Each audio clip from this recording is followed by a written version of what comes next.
bütünsek, DÇB'de o faaliyetleri organize eden, o faaliyetlerle beraber faaliyet gösteren ve onu faaliyet raporuna yazan bir üst kuruluş. Kimse kimseye bağımlı değil, biz de oranın paydaşıyız.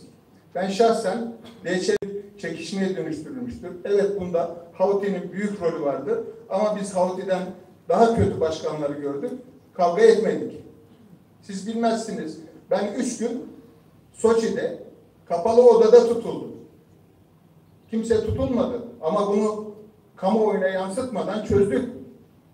Biz seçildiğimiz zaman bu tür engellerle karşılaşacağımızı biliyorduk. Bunu bile bile soyunduk. Bundan sonra da bile bile soyunacağız. Evet, sesimizi çıkartacağız, bir şeyler yapacağız ama çözülebilecek konuları da kavga konusu yapmadan suhuletle çözmek diye, akılla çözmek diye yöntemler vardır. Bir takım ses çıkartanları elbette kullanacağız arkamızda. Ama bu da diplomasinin bir parçasıdır. Bu siyaseti iyi yürütmek lazım. Şimdi geri dönüş konusu diyoruz. Geri dönüş ekonomik bir konudur arkadaş.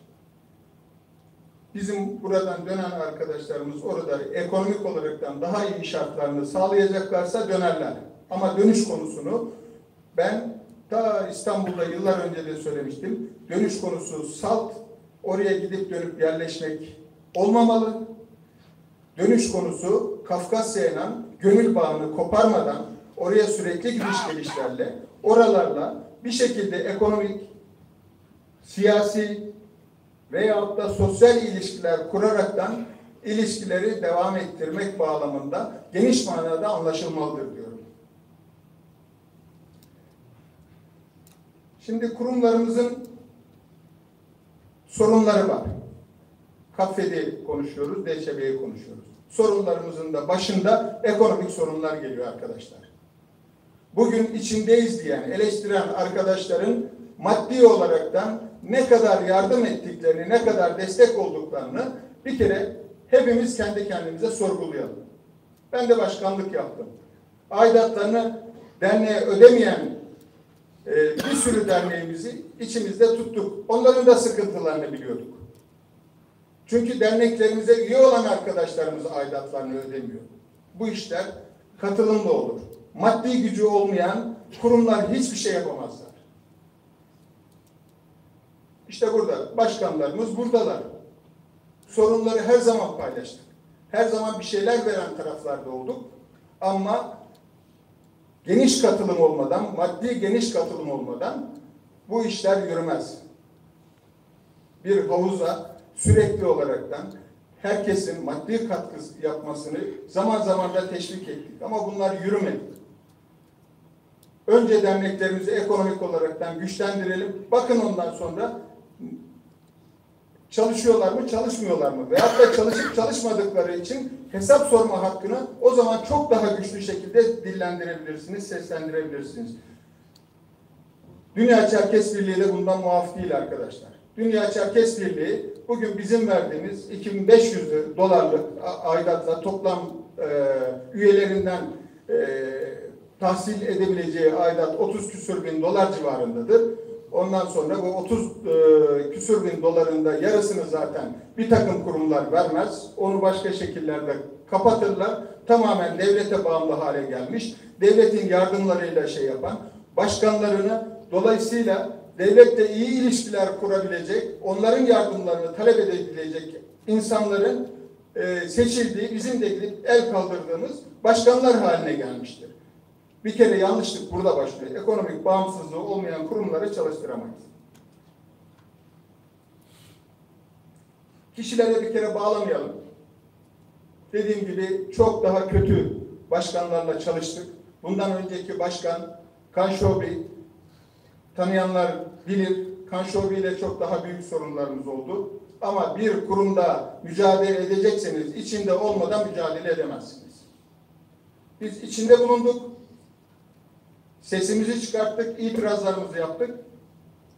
Ancak her zaman ilişkilerimizi kopmadan sürdürdük. Şunu diyen arkadaşlarımız var. DÇB'den çıkarsak biz ilişkilerimizi diğer kurumlarla sürdürürüz. Sürdüremezsiniz arkadaşlar. Bakın, kurumların bir dışarıdan görünüşü vardır. İşlerindeki sorun ne olursa olsun bugün bir takım insanlar boşu boşuna bir takım sivil toplum örgütlerini kurmuyorlar. Hiç üyesi olmayan kurumları, tabela derneklerini kuruyorlar. Ondan sonra da bilmem ne derneğinin başkanı sıfatıyla insanlar çıkıyorlar. Bugün biz DÇV olaraktan en basitinden en son örnek, bugün Yaşar Başkanımız Kafed'in başkanı olmasaydı siyaseten böyle bir tercihinden, böyle bir davetten, böyle bir noktaya getirilir miydi? Getirilmezdi.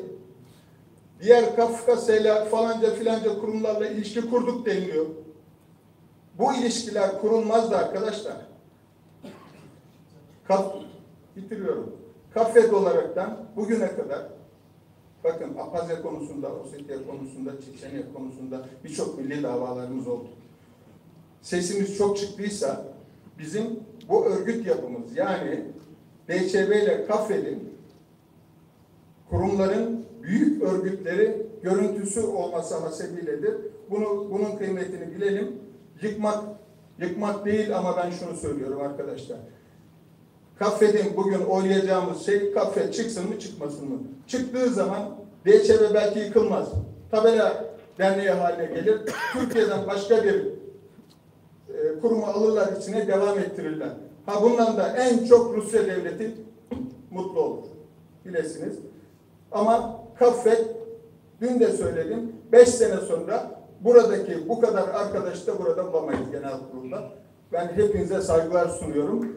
Bu konuyu öyle DÇB'nin içerisinde şu sorun var, bu sorun var, ayrılalım sorunu ötesinde bir beka sorunu olaraktan önünüze koyuyorum ve aynen katılıyorum. Dün de söyledim. Akıl şunu gerektiriyor.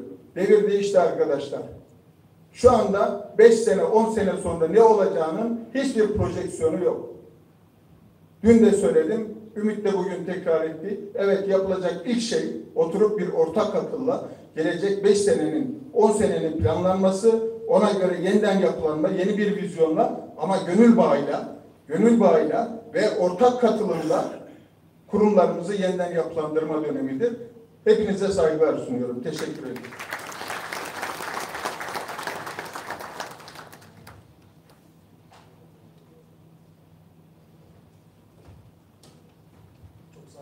Şimdiki konuşmacımız Besin Altan. Besin Altan'dan sonra Şamil Ecani, Mutlu Akaya ve Selçuk Kurtaş konuşacak.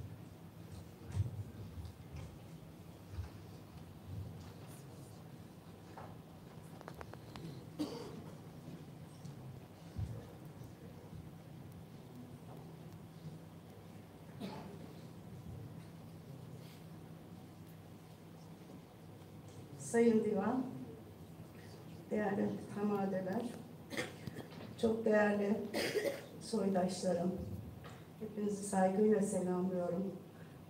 Olduğum şeyler, bunu da söyleyeyim, Sivas Kuzey Kafkas Kültür Derneği delegasyonunun ortak fikri olarak söylüyorum.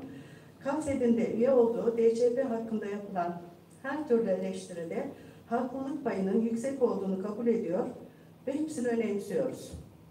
Ancak DÇB üyeliğinin devamı veya sonlandırılması konusunun farklı bir açıdan da değerlendirilmesi gerektiği inancındayız. Öncelikli olarak DÇB bir tüzel kişiliktir ve gerçek bir kişilik gibi algılanıp yargılanmasını da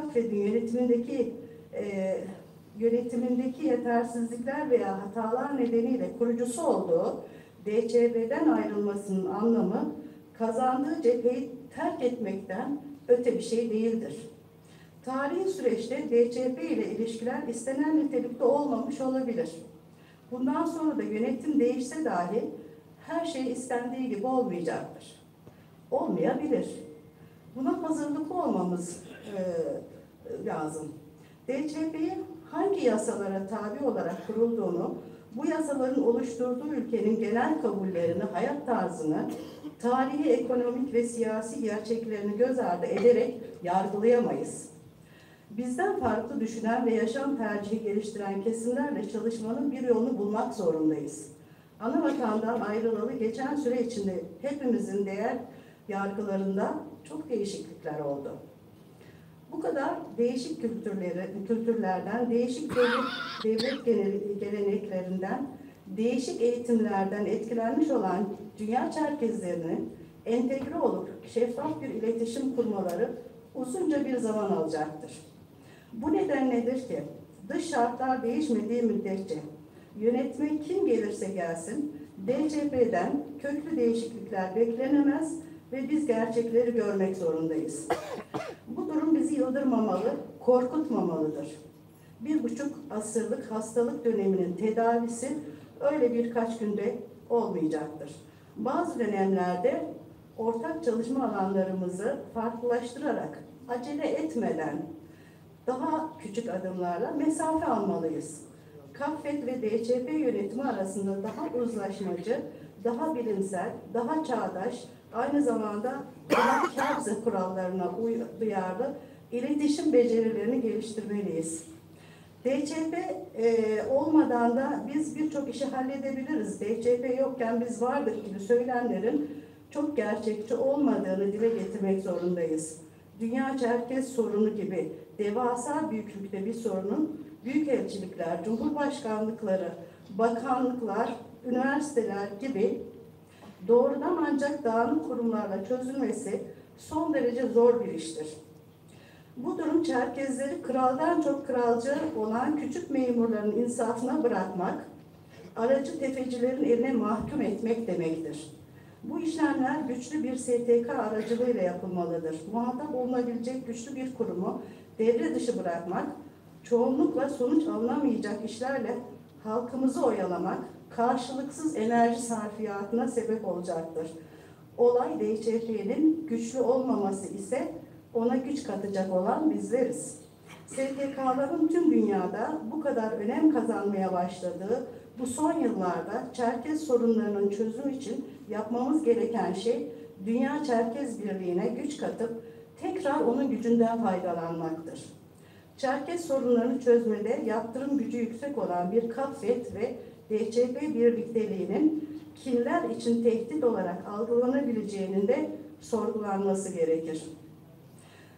Türkiye, Anavatan Rusya Federasyonu üniversiteler arası öğrenci ve öğretim üyesi hareketliliğine gelince, evet DCP'siz de bunlar gerçekleştirilebilir. Ancak istenen odur ki hem KAFET hem de DCP sıkı bir işbirliği içinde olan uzman bir kadro oluşturulmasıdır DCP'de. Bu kadro öğrenci ve öğretim üyesi değişimi, lisansüstü eğitim danışmanlığı, süreç öncesi hedef koyma, rehberlik ve süreç sonunda istihdam konularında hizmet verebilecek bir yapıda olmalıdır. Bu yapılanma öğrenci ve öğretim üyelerini üniversite rektör, dekan ve hocalarının hatta memurlarının subjektif davranışlarından koruma konusunda ana vatan ve diaspora Çerkezleri için büyük kazanım olacaktır. Sonuç itibariyle biz Sivas delegasyonu olarak zor olanı ama geleceği olanı seçip DCP ile yoğun bir ortak çalışma yapılmasından yanayız. DCP bizim dünyaya, ana vatana açılan kapımız olmalıdır. Süren var mı acaba? Son olarak şunu söylemek istiyorum. Gerçekten birazcık da kendimizi eleştirmemiz gerekir. İnanın en az DCP kadar suçumuz var. Suç sadece KAFET'in değil, hepimizin. KAFET bizi temsil ediyor. Ben DCP delegasyonu görevi verdiler. Hak etmediğimi düşündüğüm bir görev olarak kabul ediyorum. Ama şunu söyleyeyim. Oraya gönderdiğimiz insanların kesinlikle bizi temsil etmeleri gerekir. Ben dahil eğer bu halkı temsil edemiyorsak lütfen görevlendirmeyin. Sadece maddi durumu iyi olanlar gidebilir, zihniyetinden kurtulalım. Ben bu kürsüden şunu vaat ediyorum. Gerçekten çok pırıl pırıl insanlar var aramızda. Dil bilen, kendini geliştirmiş. Dün akşam tanıştım mesela İnegöl Dernek üyeleriyle. Çok mutlu oldum. Nasıl güzel genç insanlarımız var. Belki onlar da gidebilir. Ama gidemeyen genç öğrencilerimiz, öğrenci demekte ki kastım aslında genç, ağzımız alıştı öğrenci demeye de, bu gençlerimizin eğer maddi imkanı yok ise lütfen ben buradan hepinizin huzurunda söz veriyorum. Bir kişi her yıl ben onun masrafını karşılamaya söz veriyorum. Ama burada temsil kabiliyeti olmayan insanları oraya göndermeyelim. Bu ben dahi olsam gönderilmemesi gerektiğini düşünüyorum. Hepinizi saygıyla selamlıyorum.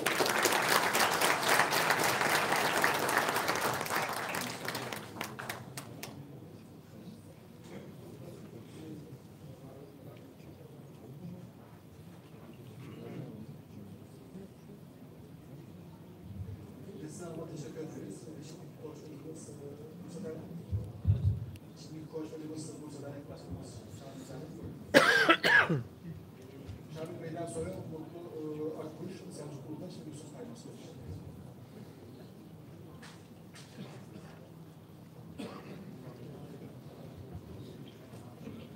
Değerli hazırın, değerli şirketler, öncelikle bir gerçeği görerek her şeyi konuşmamız gerekiyor. DÇB dediğimiz cumhuriyetlerimiz, siyasetlerimiz, dünyanın hani kuzey ülkeleri demokrasisi dediğimiz İsveç ve Norveç'te kurulu değiller. Önce bunu unutalım. Burada konuştuğumuz her şey, eğer bizim cumhuriyetlerimiz İsveç'te, Norveç'te olsaydı doğruydu. Alman kararı da doğruydu. Hemen ayıralım, ayrı bir örgütleme kuralım, demokratik baskıyı koyalım, atalım, asalım, keselim ve doğru yolu bırakalım. Öyle değil ki. Dünyanın en büyük ülkelerin bir tanesinin içinde madde 1. Madde 2, benim dedemin babasını işte asıp kesmiş, onları sürmüş olan bir imparatorluğun bugünkü valisi. Bir ülkeden bahsediyoruz. Hangi demokrasiden bahsediyorsunuz siz? Oradaki DÇB, oradaki kaseler, az önce arkadaşım onu bahsetti. Dedi ki DÇB'yi sadece sorgulamayalım, alt bileşenlerine sorgulayalım. Evet. Alt bileşenleri kim? Krasnodar Adiye Kase, Maykop Adiye Kase, Kale Kase, Karaca Çerkes Kase, Tabete Kase, ondan sonra Avrupa, Amerika, Ürdün ve biz. Buna hepsi dahil oluyor herhalde, bilmiyorum. Veya bazıları hariç oluyor, sadece Kafkasyalılar dahil oluyor. Hangisi olursa olsun. O zaman bir problem var, ciddi bir problem var. Eğer DÇB'yi alt bileşenleriyle beraber sorguluyorsak, çok ciddi, örgütsel problem değil. Bu halkın problemi var. Örgüt problemini aştı. Eğer ben bileşenleriyle beraber tartışıyorsam. Ama eğer örgütler arası ilişkiden bahsediyorsam, örgütler arası ilişkiler bugün birisi gelir, birisi gider. Putin bugün çok sert. Putin'den önce ben buradaki delegasyona sorayım. Hafızası güçlü olan arkadaşlarıma sorayım. Yeltsin dönemi oldu. Hadi dernekler olarak varız. Yeltsin bir yol açtı. Dedi ki kullanabildiğiniz kadar demokrasi kullanın dedi. Pantır üzerine çıktı, konuştu, işte bir yol açtı. Bu açtığı yolun sonunda bizim cumhuriyetlerimiz içinde Adigey özel bölgesi, muhtar bölgesi Adigey Cumhuriyeti oldu. Bu yoldan girdi oldu. Ve Rusya dışında yaşayan, bir şekilde Rusya ile ilişkili olduğunu kanıtlayan herkese vatandaşlık yolu açtı. Hatırlayanlar var mı? Var. Burada derneklerimiz yetkili olarak kabul edildi. Derneğin bir mührünü altına basıp bu Kafkasya'dan sürülmüş olan soydan gelmektedir kaşesine basıp imza attığı zaman doğrudan bütün cumhuriyetlerimizde vatandaşlık şart diye 5 dakikada kabul edildi. Doğru mu?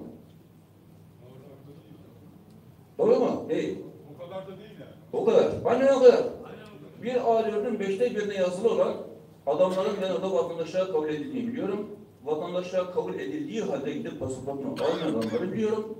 Vatandaşlık şube müdürü, pasaportlar veren şube müdürünün de bu yüzden soruşturma geçirdiğini biliyorum. Ben bu imkanlardan olabildiği kadar faydalanmayı bilmem gerekiyor.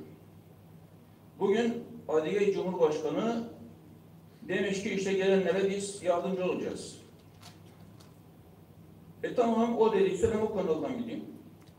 Bugün genç şeyin dediği gibi, Yaşar'ın dediği gibi enerjik birisi çıktı. Yarın bir gün o gide birisi gelir, bunun gibi olmayabilir. Olsun, KBT Balkan'ın başına iyi birisi gelir. Ben o yoldan gitmek zorundayım.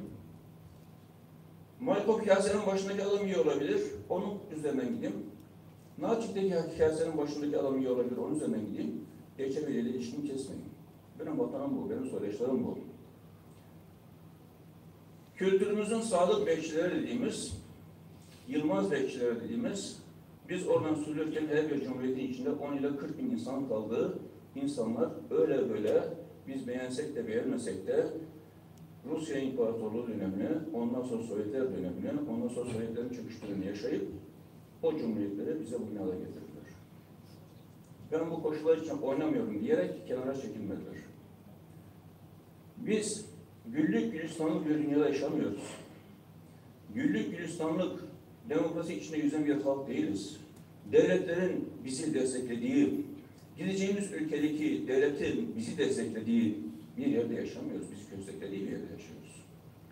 Onun için her halükarda her kanalı zorlama ve kullanma zorunda olan insanlarız.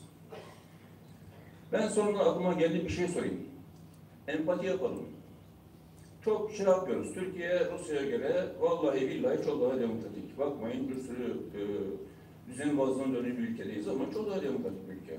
En azından gazetede bir şeyler yazabilirsiniz, söyleyebilirsiniz, bağırıp çağırabilirsiniz, halk hukuk savunabilirsiniz. Olmadı gidip uluslararası mahkemeye çıkabilirsiniz. Hadi bir soru sorun. Abhazya bağımsızlığı ilan etti. Rusya bunu kabul etti. 2-3 tane küçük cumhuriyet kabul etti. Biz oturduğumuz zaman mangalda kül bırakmıyoruz. Vaziyete göre 3, 5, 7 falan milyon insanız. Türkiye Cumhuriyeti, burada da çok kuvvetli olduğumuzu söylüyoruz. Yani Türkiye Cumhuriyeti, biz diasporanın en büyük Çerkeslerin olduğu ülkedeyiz. Türkiye Cumhuriyeti, BOK Başkanlığı nedeniyle Gürcistan'la olan ilişkilerini iyi tutması gerekiyordu. Gürcistan'ı seçti ve Abhazya'nın bağımsızlığını kabul etmedi. Ettirebildik mi? Kafkasya bize bunu sordu mu? Kardeşim siz ne biçim diasporasınız? 3, 5, 15 milyondan bahsediyorsunuz. Hadi görelim. Dünyanın en büyük diasporasısınız. Federasyonun dünyanın en büyük federasyonu. Ne yaptınız? Bilmem kaç tane milletvekiliniz var. Türkiye Cumhuriyeti kabul etti mi? Ettirebildik mi? Bir şey yaptık mı? Değil mi? Şimdi ben değerli hazırımdan şunu şey yapalım, rica ederim. Dernekler de zaman zaman aciz içine düşer. Hepimizin dernekleri, bulunduğumuz bölge dernekleri veya federasyonlarımız veya kaselerimiz. Biz onlarla beraber devam etmemiz gerekir. O sırat çizgisi olan şeyin üstünde, ipin üstünde, beğensek de beğenmesek de yolumuzu bitirip köprünün karşı tarafına geçinceye kadar herkese dayı demek zorundayız. Teşekkür ederim.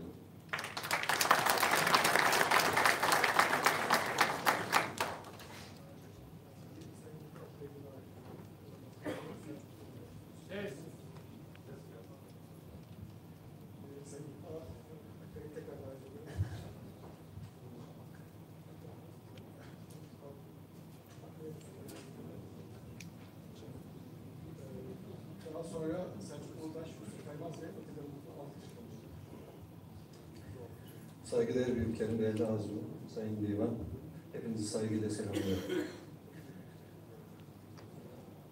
Dünden beri, dün istişare toplantısından bu tarafa yoğun bir şekilde DÇB tartışılıyor, konuşuluyor. Sayın Başkanı üzerinden özellikle Houthi eleştirildi. Ben konuşmama Sayın Başkanı Sokrova Houthi'yi buradan Levent'te canlı yayın yapıyor zannedersem, belki de izliyordur. Tebrik ederek başlamak istiyorum. Sayın Houthi hakikaten bütün bu süreci çok doğru yönetti. Bizim dersimize gayet ilkeli bir şekilde tek bir adım geriye atmadan istediği her şeyi yaptırdı ve Kaffeli yeniden istediği çizgiye getirdi bileşenleriyle birlikte. Bu anlamda kendisini son derece başarılı buluyorum. Buradan tekrar tebrik ediyorum. Öyle bir sistem kurulmuş ki bu sadece Houthi için değil, 19-20 yıllık bir süreçten bahsediyoruz. Hani konuşurken büyüklerim sanki dünden bahsediyormuş gibi konuşuyorlar ama ya 19 yıl geçmiş aradan. 19 yıl boyunca yaptığı şeylere bakıyoruz. Daha doğrusu bizim derdimiz, bizim problemimiz yapmadığı şeyler değil, yaptığı şeyler. Dünya Çerkes Birliği'nin Çerkes toplumunun menfaatine çalışması gereken bir kurumun tam tersine yaptığı söylem ve eylemler. Biz bunu 2013'ten bu tarafa çeşitli yazılarda, katıldığımız başkanlar kurulu toplantılarında, Kaffet Genel Kurulu'nda dile getirmeye çalıştık. Diğer dernekleri bilmiyorum ama Kayseri'de gençlerimiz bize şu soruyu soruyorlar. Evet, gittiniz, 6 yıldır oradasınız, bir takım yanlışları da eleştiriyorsunuz ama değişen bir şey olmuyor. 19 yıldır aynı yerimizde sayıyoruz. Hiçbir şey değişmiyor. Peki ne yapacağız? Ne kadar devam edeceğiz? Bu genel kuruldan ayrılma yönünde karar çıkmaz ise bunu savunanlar bana göre gelecek adına, Kaffet'in geleceği adına çok ciddi sorumluluk altına girecekler. Biz sürekli konu başka bir tarafa çekiliyor. DÇB Rusya demokrasiyle yönetiliyor. DÇB bir sivil toplum kuruluşudur. Gitsin elini masaya vursun. Çerkes toplumunun haklarını alsın. Böyle bir iddiamız yok. Demin de söylediğim gibi. Böyle bir isteğimiz de yok. Yeter ki Çerkes toplumunun aleyhine çalışması. Yani insan bazen gerçekten hayret ediyor. Geçmişte DÇB'nin yaptığı konularla ilgili Sayın Genel Başkanımız burada, Yaşar Başkanım, aynen şu soruyu sordu. Sayın Başkanım, biz DÇB'den ayrılırsak Kafkasya'daki kurumlarımız bize ısrarla bunu dayatıyorlar mı? Bütün ilişkilerinizi DÇB üzerinden kurmanız gerekiyor mu? Sorusunu hatırlayacaklardır. Sanırım farklı bir şeyler oldu, farklı gelişmeler oldu ama ben bu soruyu sorduğumda hayır dedi Sayın Başkan. Öyle bir şey yok. Çünkü bizim dışımızdaki kurumlar, konsolosluğa gidip de kuru kafayla gösteri yapan insanlar gayet rahat kurabiliyorlar ilişkilerini. Cumhurbaşkanı ile ilgili dün Vedat Meker'le ilgili Vedat Meker'in söyledikleri vardı. Cumhurbaşkanı ile görüşmeye gidildi. Görüştürülmedi. Vedat Meker bunu Başkanlar Kurulu'nda hakikaten Canberk Başkanım hatırlayacaktır. Çok duygusal sözlerle dile getirmişti. Çok iyi niyetle bu görevi aldığını ama gelinen nokta itibariyle Cumhurbaşkanı ile bile görüştürülmediğini, 3 gün boyunca yanında kim vardı hatırlayamıyorum ama Cumhurbaşkanlığına görüştürülmüyor. Üniversite öğrencileriyle alakalı sorun oluyor. Üniversite öğrencilerinin sorunlarını halletmesi için Cumhurbaşkanlığına biz DÇB Başkanlığı yönlendiriyoruz. Ya niye kendimiz bütün bu ilişkileri kuramıyoruz? Yani biraz önce Sayın Genel Başkanım, Yaşar Başkanım dedi ki Kabardey'den bize böyle bir cevap verdiler. Yani DÇB üzerinden ilişkileneceksiniz dediler. Ama Genel Başkan Vekilim Sayın Yıldız Hanım tersini söyledi. Kabardey-Balkara'da yazı yazıldığını, cevap beklediğini, bizim de ziyarete gideceğimizi söyledi.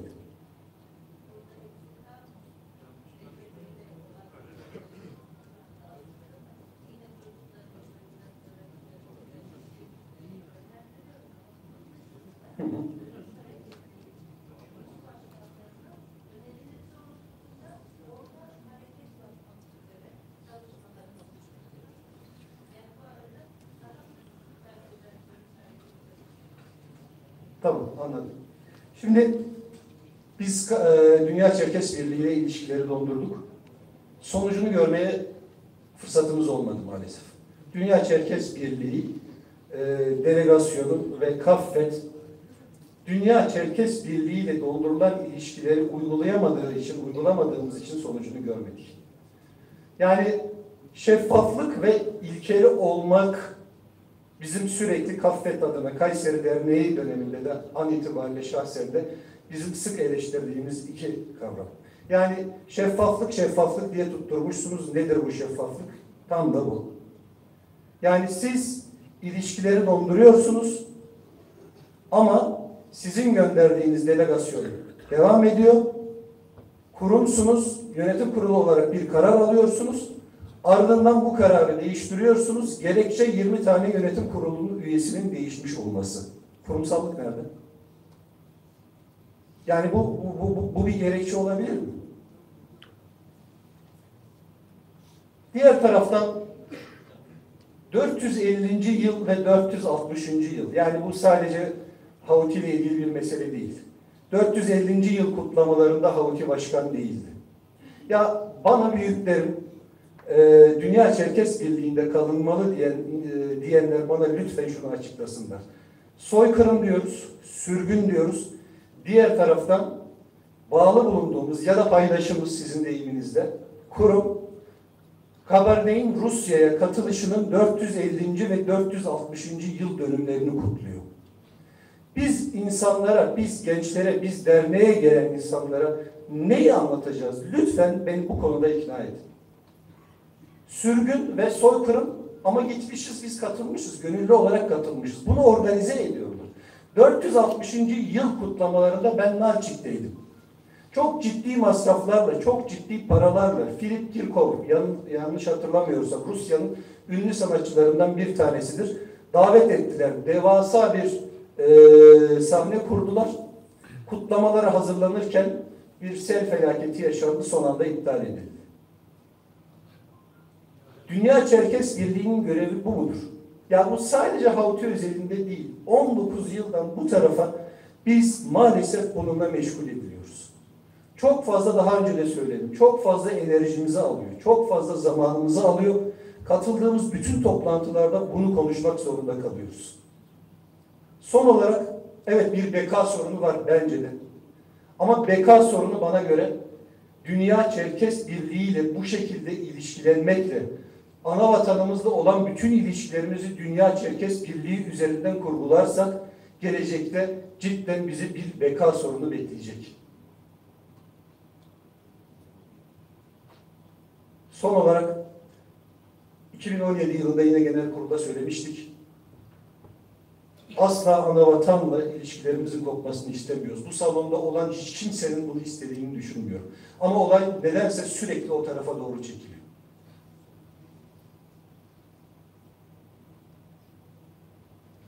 Kayıtsız, şartsız, amasız, fakatsız tek bir yolumuz var. Bu ucube kurumdan kurtulacağız, işimize bakacağız, Çerkes toplumunun menfaati için çalışmaya devam edeceğiz. Hepinize saygılar sunuyorum. Sağ olun.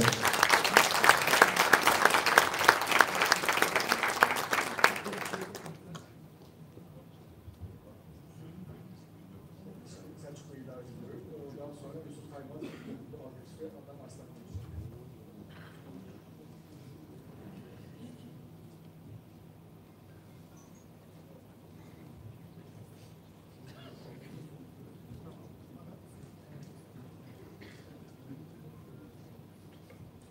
Herkesi tekrar saygıyla selamlıyorum. Dün konuşmuştum, biraz sesin gelmediğinden şikayet edildi. Umarım şu anda geliyordur. 2 gündür DÇB'yi tartışıyoruz. Tabii burada yönetim kuruluna da bir teşekkür borcumuz var. İstişare toplantısında herkesi kürsüye açtıkları için. DÇB ağırlıklı konumuz. Bugünün tek gündemi de o. Bilenler var, bilmeyenler var. Bilmeyenler için bilgi olsun, bilenler için de hafızayı tazeleyelim. DÇB'nin kuruluşunda deklare ettiği resmi hedeflerini sizinle paylaşmak istiyorum. Çerkes kültürü ve dilinin korunması ve gelişimine olanak sağlanması, Çerkezce için tek ve standart bir yazı dilinin oluşturulması, Çerkezlerin karşılaştığı siyasi ve ekonomik sorunlara çözüm arama, diaspora Çerkezlerinin Kafkasya'ya dönmesine yardımcı olmak, uluslararası Çerkez organizasyonları arasında işbirliğini arttırmak. Bu görevlerini yerine getirmediğinde veya yerine getiremediğinde hepimiz ittifak ediyoruz. Tüm konuşmalarından anlaşıldığı kadarıyla. Peki bunun yerine ne yaptı diye bir dönüp bakarsak sadece kısa bir tarihe.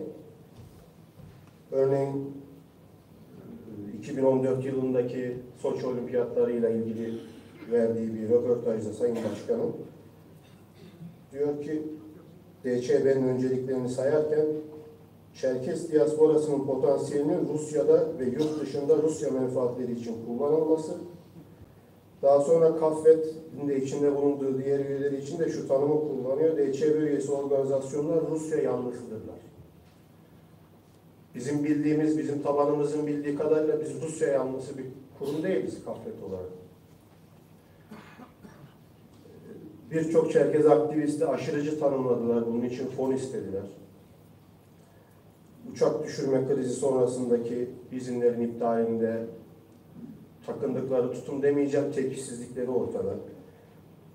21 Mayıs'a giderken alınmayan dernek başkanlarımızın bulunduğu kafileyi dün de bahsettim. Bunlar için kötü ifadeler kullandı. Burada bir de ayrıca şu da var. Biz Kaffet yönetimi olarak o dönemde kendilerinden yazılı bir açıklama talep ettik. Ancak bir dönüş olmadı. Yani bizi kale alıp sağ olsunlar hiçbir dönüşte bulunmadı. Daha sonra Sayın Başkanımızın deportu sonrasında yaşanan gelişmeler var. Yani Yaşar Aslankaya kişisel bir meselesinden deport edilmedi. İçinde kalalım, mücadele edelim, DÇB'yi düzeltelim dendiği için, DÇB'deki sorunları orada dile getirdiği için deport edildi. O yüzden ben bunu bütün Kaffe'de veya bütün Çerkez diasporasına yapılmış bir hareket olarak görebiliyorum.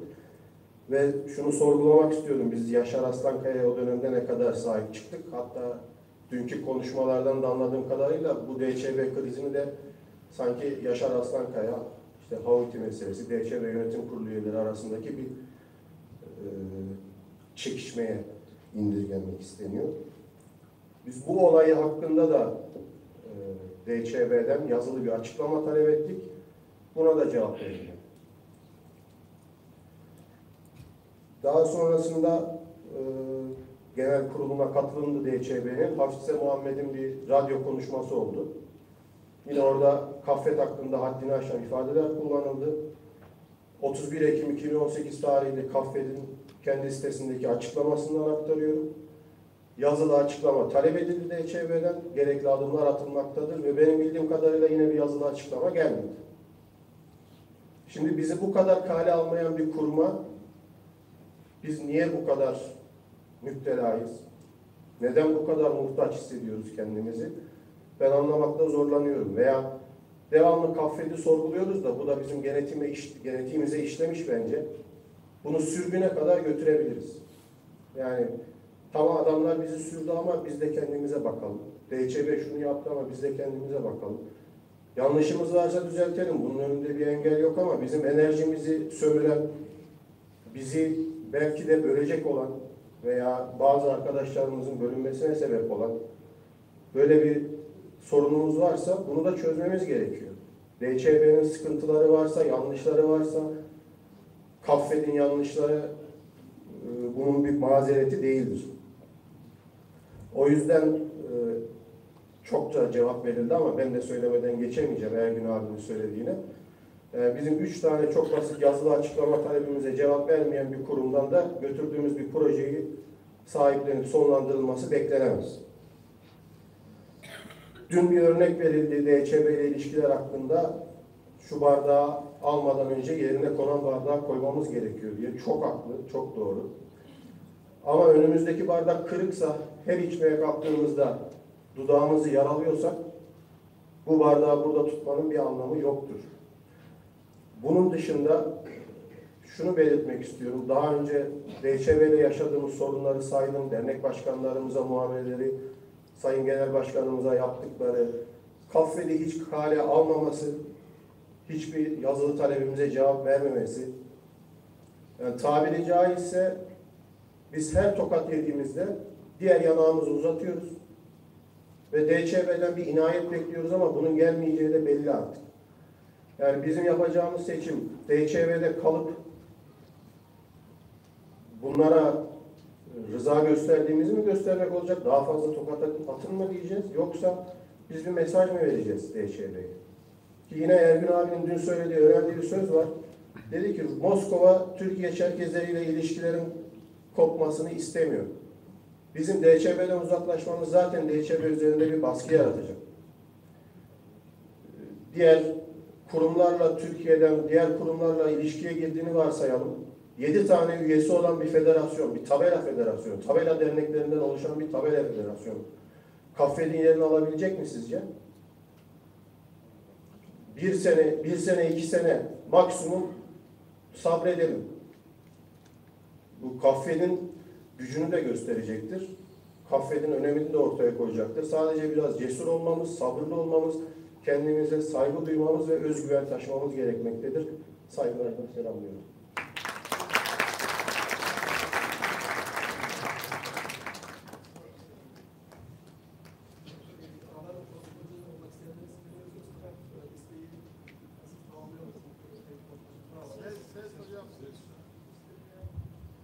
Tekrar kusura bakmayın. Şimdi konuşmalar arasında konuşmak isteyen arkadaşların isimlerini yazıyoruz. Fakat listeyi tamamlasak iyi olur zamanını görmek açısından. O yüzden söz almak isteyenler şimdi elleri kaldırırlarsa listeyi yazayım ben. Ondan sonra ona göre devam edelim. Ümit Bey sizi yazdım zaten. Baştan alın. O zaman bir isim Demir. Ankara.